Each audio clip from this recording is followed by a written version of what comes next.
My name is Siaara Freeman. I am a literary arts teaching artist with Center for Arts Inspired Learning, and we are in collaboration with Cleveland Public Library.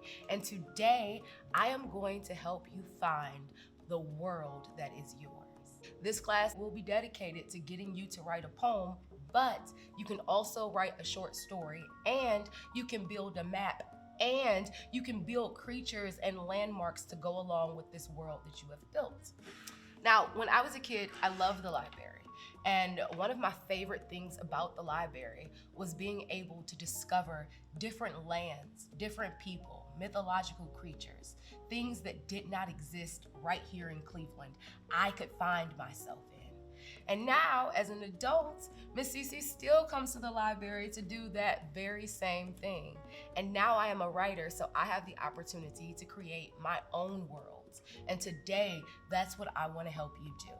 This is going to be a step-by-step process. I am going to be here with you every step of the way. So let's begin. Step 1. I want you to get a piece of paper. A piece of paper and a pen or a pencil. Piece of paper, a pen or a pencil, and I need you to fold that piece of paper into 4 regions. First, you're going to half it, like so. And then you're gonna take this half, and you're gonna half it. And you wanna make sure you get the creases really good because you want these 4 regions to be separate. The finished product should look something like this, okay? I want you on one side of the paper to number each region. 1, 2, 3, 4. Step 2. This is where we begin to write. I want you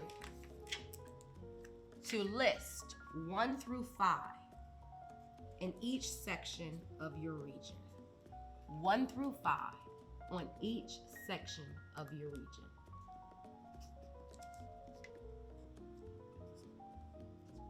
And now we're about to answer some questions. So, get what you want to write with. I'm gonna use a pen.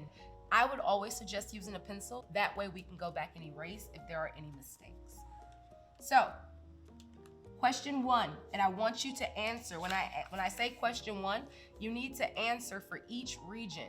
Each region should be different. So let's begin by deciding the type of regions we're gonna have. There are many different types of terrains. Maybe one of your terrain is mountains. Maybe one of your region is filled with mountains. Maybe another region is filled with deserts.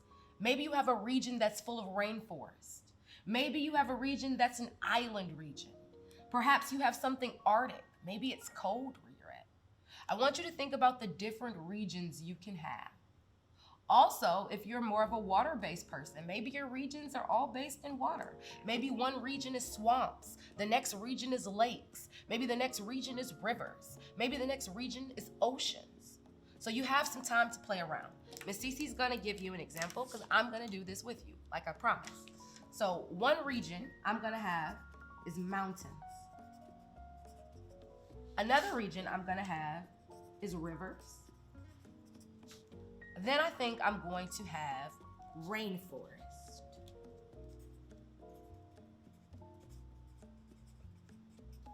And then I'll finish it up with some deserts. I don't like the cold, otherwise I would have picked Arctics. Miss Cece does not like the cold. But this is not gonna be the typical terrain because you are the writer. So you're going to be able to decide what this looks like using your imagination, okay? So for each one, we're gonna have to answer questions. And our first question is, what is the weather like in each terrain? Now, when we say things like deserts, the automatic assumption is it's hot, it's dry. So we can absolutely put that. Hot, dry. But what if we used our imaginations? What else could happen if we just tapped into our fantasy world? So I think maybe it does rain in my desert, but in my desert, it rains candy. So, it rains candy in my desert. It also snows in my desert because this is my world and I can do what I want. So it snows money. Snows money in my desert.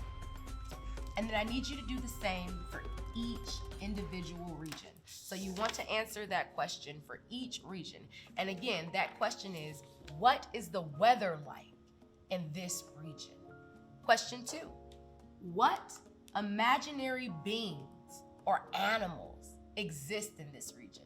And this can be fun. Maybe you want to merge animals together. Maybe you like sphinx and mermaids and sirens and you want to pull from actual imaginary beings. That's fine too. Do whatever you like here. Miss Cece is going to put this siren and I'm going to put a sphinx and I'm going to make something up from my own head. And I think I'm going to put a scorpion and a frog together and make a forpian.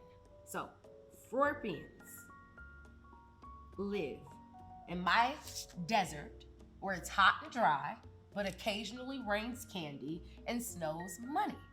That's what you know thus far about my desert. But you should be answering one more time for each individual region, okay? So if you answered for deserts, you should be answering for rivers. We want to know what the weather is like with the rivers. We want to know what animals and supernatural beings exist. So those are 2 questions thus far. Our third question is, what kind of plants grow there? What kind of plants grow there? And again, with the desert, it gets iffy. When we think of desert plants, we probably think of cactus. So Miss Cece will put that. But what if, because this is my special world, it's only purple cactus that grow there? So I'm gonna put purple cactus. What if in my world, in my desert, there's sand hills made of sand that have gardens of sand flowers. So I just went ahead and used my imagination and made up 2 things, right? Doesn't sound like any desert I've ever seen, read about, or heard of thus far. The next question is, what kind of vegetables or fruits grow there? And again, you can make this up, or you can put actual vegetables and fruits, or maybe no vegetables and fruits grow there. Maybe only desserts grow there. Maybe only books grow there. Maybe only smiles grow there. You get to decide what you eat in your fantasy world. So joy grows on trees like a fruit in my world, and it's delicious. Whenever you're sad, you can just pluck a fruit of joy off of a tree in my desert, and you can be happy. So joy fruit, something I completely made up, and pomegranates, just because Miss Cece really, really likes pomegranates. So whatever you decide to grow and eat in your world, it's completely up to you. Maybe hot Cheetos grow in bushes. Maybe there are vines where we have candy and chocolate cake is stems for those vines. You get to decide. This is all up to you. And then our final question, and this is Miss Cece's favorite. I want you to tell me a secret about this region. What is something you can only know about this region if you have visited? Maybe the people speak a language where everything they say rhymes. Maybe this is a region where everyone can breathe underwater. What is special about this region? Maybe the sun never comes out. Maybe it's 3 moons in the sky in this region. What is special about this region? So in my region, there are 3 moons in the sky. The people who live in this region are naturally fast. So I give you 2 fun facts, 2 things you wouldn't know about my region unless you visited there. So at this point, you should have all of your questions answered for each region. Now, Miss Cece has some missing, but I do have an example here for you. At this point, you should fill in all of these questions and give the answers to each distinct region. Now, I want you to name the parts of your world and be creative, okay? Now that you've decided what it looks like, what grows there, what animals exist, what fun things happen there, doesn't this place deserve a name? And now that we have all these details, maybe it'll be easier for you to come up with a name, right? So in my desert, where it is hot, dry, and rains candy and snows money, maybe it is the sweet desert. Fun fact, when Miss Cece was a kid, I could never know the right way to spell desert and dessert. So in my head, it makes so much sense that a desert is full of desserts, right? So this is the sweet dessert desert. That is what I have named it. And I also can name other things. Maybe I want to name the plants that grow. Maybe I want to name some of those hills. And when you're naming things, you can name them after people you love, after things you like. Maybe your mountains are named after your mom. Maybe it's St. Mary Mountains. Maybe the rivers are named after your favorite rapper. Maybe it's a Drake River. I don't know. It's completely up to you. We are ready to write our poem or our short story. You should have so much information right here from your imagination already, plus your name, that when it comes down to writing this poem or this short story, it should be a piece of cake.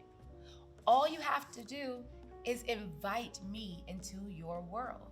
And by me, I mean the audience. I mean whoever you think is going to read this. Tell us what your world is like. And if writing feels too much for you right now, you can always do another art form to make this a little bit easier. So what Miss Cece decided to do was create a map. And this time, you're going to draw what you wrote. So what does hot look like?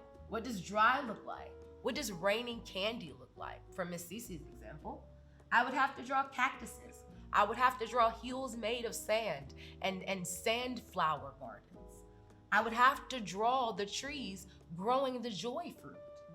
I would have to draw the 3 moons in my sky, right? Because I want everything that's on my list to appear on my map, so the world will be cohesive. And feel free, markers, colored pencils, rulers, glitter, whatever you have to your disposal. Even if you have little things.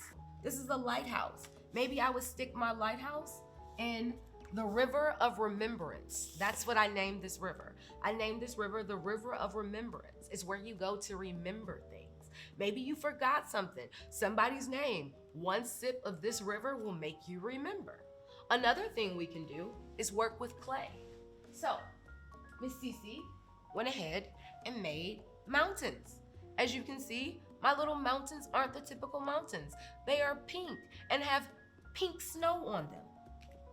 And it's called Mount Joy.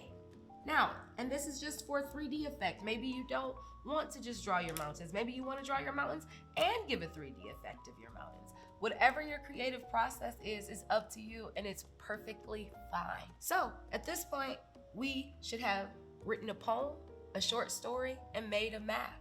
I'm sure your world is fantastic, and I hope one day I can visit. Thank you.